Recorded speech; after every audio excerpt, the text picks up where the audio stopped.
All right. You're training indoors today, Rory. Did your good mate text too much? Or? No, not this time of week, mate. Not usual for him, but yeah, he's a test tomorrow just in terms of getting through a bit more training.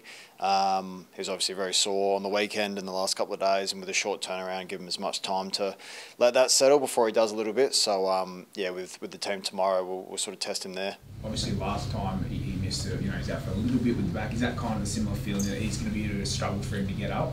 I think any 5-day turnaround is usually a bit of a test for those kind of injuries, but he's actually responded really well to that extra time off during the game and actually got it pretty early before it got worse. And then he's had 2 days of not doing a whole heap and actually just rehabilitating that. So he is actually looking better than he first thought. He thought he was in a bit of strife, but he's responded well. And yeah, as I said, there'll be a test tomorrow for him, and then we'll go from there. How flat's everyone for Matty, given the great year that he's been able to put together so far? Oh, I just feel for him. He's just sort of got himself back playing some fantastic footy, and off the back of last year, the end of last year, and yeah, been pivotal for us through that midfield role that he's been playing, and pretty sort of fair effort to go out and do it in the first 10 minutes and play, a pretty good game at the end of it. So play through that soreness. So yeah, I know he's frustrated, but that's the ups and downs of footy. He's been through these long-term injuries before, and I know he'll be still really invested, and he'll get that done this week and then be back in the club as soon as possible. Did you just have a meeting then, like a team meeting then, or anything, Rory? We had a meeting just before. Yeah, that was it. A couple of seemed like there was an announcement of some sort. Can you dish on what that was? That's actually about me. I'm getting dunked tomorrow for the fight M&D. So there was a player vote last week, and Crouchy got voted, but obviously he's got one arm at the moment. So I said he could probably still come out with one arm, but they said no, I've got to do it. So there was a bit of an uproar for that. Where are you getting dunked? Adelaide Oval, yeah. So I'm not too sure the ins and outs, but I know it's going to be cold, and I've been put up by the players, so I'm happy to do it, obviously. Are you, sorry for the bad segue, but are you happy to step up for Matty as well, a bit more in the midfield as well? I guess your role's been slightly different this year. Do you think you'll spend a bit more time inside now? Yeah, I think Matty and I have similar traits in our games, and I've played a little bit more forward and back, and bit more, all around the shop this year, and obviously I was playing that same sort of role last year. So not only me, I think you see Jake Salego stepped up a bit. Sam Berry has played a few games with us this year and there, and Geordie Dawson as well. So, but in saying that, I think the midfield role is probably for me at the moment. How have you found being moved around a bit this year?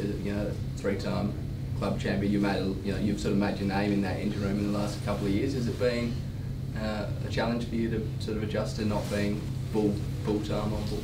Yeah, it's always different. It's hard to sort of, at times when you're chopping and changing, to get sort of set in a role, but I'm happy to sort of see what the game is and what we're playing like. Obviously Matt's been playing really well, Dawson and Solly as well has been playing some fantastic footy, so don't want to step on their toes or anything, so I'm happy to sort of pinch in and pinch out, and I think sort of my form's fluctuated a little bit with that, but the last couple of weeks have been pretty strong, and yeah, if I can sort of do 75–80% of what Matty's doing, he's doing a pretty large role for us. I'll be pretty happy with that. Fans are pretty angry at the moment. I mean, disappointed as well at the performance against Hawthorn. How do you kind of win them back in a way? Oh, it's got to start in 2 days' time. Really, we have to come out as we did against West Coast, and that sort of start, and not do what we did on the weekend. It was just a terrible mindset that we were in.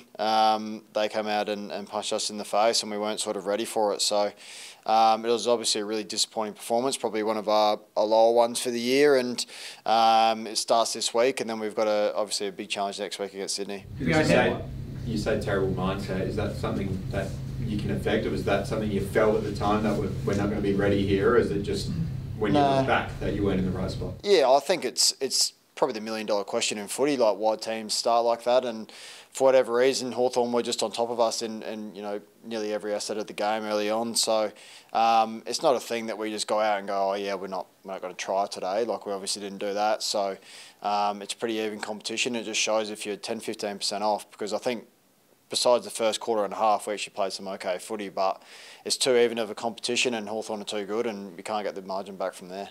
Just when you say that about the mindset, can you just clarify, is that how you went to the game, or how it unfolded in the game and your sense of drop-off? Oh, it's probably a bit of both, to be honest. It's a hard thing to be absolutely on edge all the time, but you can't allow teams to have that 10-15% for even a quarter like we had on the weekend. It just shows the margin is too hard to get back, and they end up winning by 5 goals, even though the next 3 quarters were okay. It just shows how even it is, and a lot of results around the whole league, you sort of see that. You see teams that are off by 10-15%, they just get blown out the water. So it's too hard at AFL level, and it's just disappointing because what we did the week before was we did the same thing to West Coast. The first 10 minutes we were absolutely on edge, and we need to do that again against an up-and-going Richmond side now. What's the goal for the rest of the season for the team, or do you have to look at it, like 1 week at a time now after last week? Yeah. Well, it's a bit of a cliche, but it sort of is like that. Like, I don't know how you can sort of look forward with, where our record is and what we're, where we are on the ladder and sort of who we've got to play against. Like, I don't think you can look 3 or 4 weeks ahead. I don't think there's much point to that. So it starts on Thursday night. It's a quick 5-day turnaround, which is actually probably the best result for us to get back and play. But then we've got, as I said, another huge test against, Red Hot Sydney the week after. So we deal with Thursday night first, and then we move on from there. Is the group aware of the weight of this game? I mean, this is a game that you should win and you're expected to win, even though you've got injuries. The Tigers are absolutely decimated. There's no Dustin Martin among 15 other players. You can't lose this game in terms of quick, because if you do, the pressure is going to go to another level, particularly on your coach. So is it on you players to turn this around and make sure that the intensity doesn't ramp up on your coach? Yeah, I think it's a lot to do with the players, if not all of it. Like, there is a coaching aspect, but they're not the one out there playing the games. But in saying the pressure of the games at the moment, like even the Hawthorn game was big on the West Coast game. They came out red hot, and I think the position we put ourselves in with a bit of a slower start to the season is every game is super important. And yeah, there is some expectation to win, and we obviously want to go out there and as I said, start like we did against West Coast. So there's not too much room for error at the moment for us for the rest of the season, but as I said, you can't get caught up in 3 or 4 weeks' time, so we start with Thursday night. Do you think that you overachieved last year, or just why getting toward the halfway stage of the season have things been below standard? No, I don't think there's an overachievement part of it. I think, as I said, it's very even. We probably weren't playing up to that standard the first 4 or 5 weeks, but at the same time I think we had opportunities to actually take some of those games and win some of those games. And it's interesting that you say that if there have been 3 or 4 games that go the other way by 3 or 4 points, we're looking at 7 and 4, etc. So we are around the mark, but as I said, there's a lot of results at the moment. They're very even, and yeah, teams are beating other teams like everyone's beating everyone. Last couple of How's the group going? You talk about the expectations that were set for you. Thus far, fallen below it. You've got blokes ruled out for the season. Is it tough at the moment? I think AFL footy's a bit of a tough grind at times, and we're getting to the middle of the year, and yeah, there's probably been some frustration, especially early on. But I think you see with games that we play, and as a group, we don't want to give up, and we never will, to be honest. Like, it just seems to be a thing in our team. We're a hard-working team, and we always think we're still in the game. Like, you see games that you think that, this is going to be a blown out of the water kind of result, that we just keep fighting, and yeah, we'll keep doing that for the season. Like, as I said, it is a cliche and it's been asked, but it actually seriously is now a week at a time for us. Like, we need to win as many as we can, and that's always our goal. But now that we're in this position, we really need to keep winning. How do you think your young guys are handling this sort of moment, like under heat?